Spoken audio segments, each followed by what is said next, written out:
20 सितंबर 2018 Maruti Suzuki ने बड़ी खामोशी के साथ बलिनो, एस-क्रॉस, विटारा, ब्रेज़ा इन गाड़ियों को रिकॉल किया।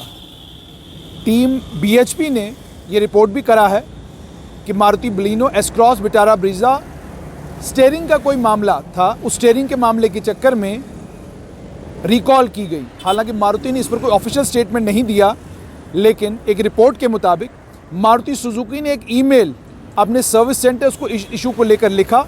ईमेल के मुताबिक अगर कस्टमर को स्टिकी मूवमेंट अपने स्टीयरिंग व्हील में या कोई एबनॉर्मल नॉइस अपने स्टीयरिंग व्हील में सुनाई देता है तो फिर पूरे का पूरा स्टीयरिंग कॉलम जो है वो रिप्लेस किया जाना है।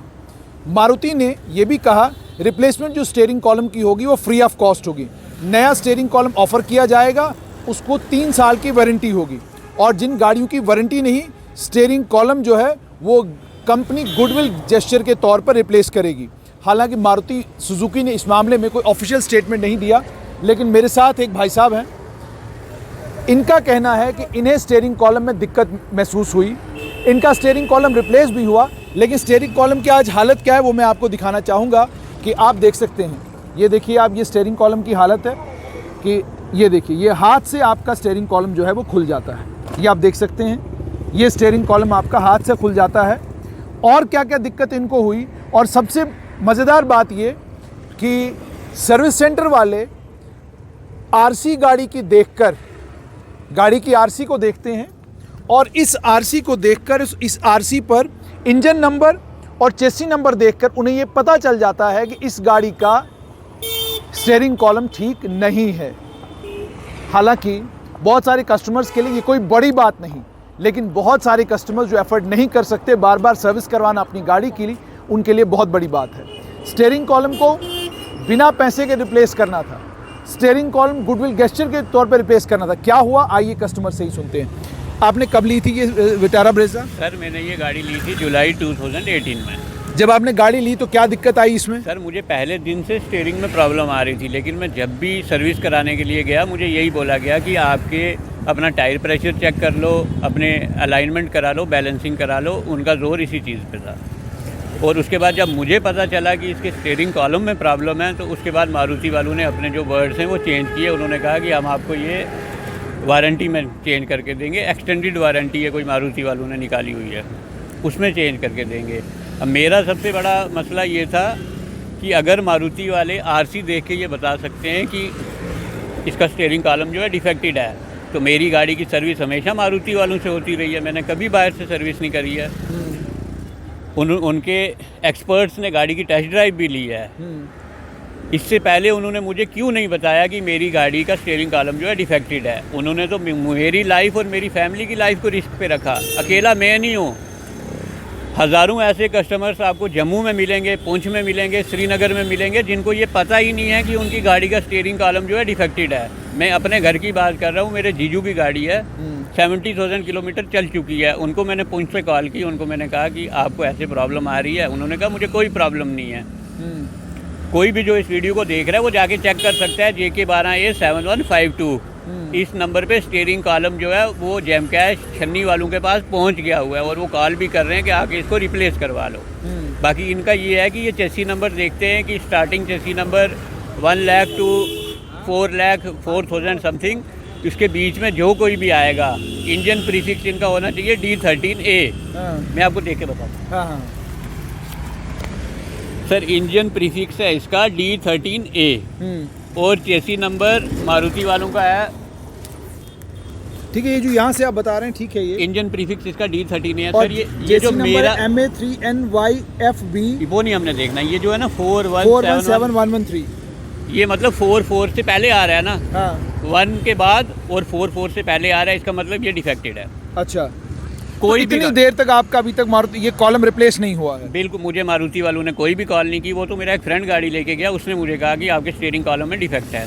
उसके बाद मैंने मारुति वालों को मेल करी है, उसके बाद इन्होंने अजीब व गरीब बहाने बनाए, ये किया वो किया, मतलब मुझे ही उल्टा बोलने लगे, यार ये कर लो, आप एक काम करो, गाड़ी का जो काम करवाना है करवा लो। उन्होंने मेरा कुछ एक्स्ट्रा काम भी किया जो मेरे जॉब कार्ड में एंटर नहीं किया गया है। अच्छा, मुझे ये बताएं कि अब आपका स्टीयरिंग कॉलम रिप्लेस होना है मेरी गाड़ी का स्टीयरिंग कॉलम एक बार रिप्लेस हो चुका है, अच्छा। लेकिन मुझे सेटिस्फेक्शन नहीं है, मतलब मारुति वालों के काम से मैं सेटिस्फाइड नहीं। अच्छा, अब आप चाहते क्या है कि मारुति को क्या करना चाहिए, चूंकि आप सेटिस्फाइड नहीं हैं, स्टीयरिंग कॉलम आपका जो है आपके घर वालों की, आपके परिवार की जान को जोखिम में डाल सकता था, दिक्कत हो सकती थी, कोई बड़ा एक्सीडेंट हादसा हो सकता था। मुझे ये बताइए, अब आप मारुति से चाहते क्या हैं? सर देखो, एक तो मेरी ये जो गाड़ी है ये अब कबाड़ है, मुझे इस पे बैठने का मुझे मन नहीं करता है। एक तो मारुति वालों ने मुझे चीट किया, एक तो चीटिंग का केस, उसके ऊपर क्रिमिनल नेग्लिजेंसी का केस डलवाऊंगा इनके ऊपर, जो इन्होंने अपने कस्टमर को चीट किया है।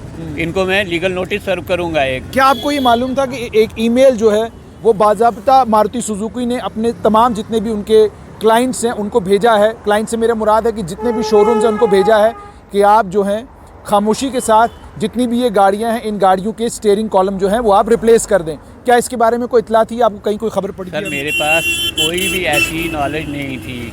जब मैंने मारुति वालों से कांटेक्ट किया, उन्होंने मुझे कहा कि हमारे पास ऐसा कोई रिकॉल नहीं है। मेरे पास मारुति के टॉप ऑफिशियल्स की रिकॉर्डिंग अवेलेबल हैं, टॉप लेवल के ऑफिशियल्स की रिकॉर्डिंग्स अवेलेबल हैं, उनकी चैट अवेलेबल है, सब कुछ अवेलेबल है। वो सब कुछ मैं पब्लिक डोमेन में लाऊंगा, लेकिन थोड़े से टाइम के बाद।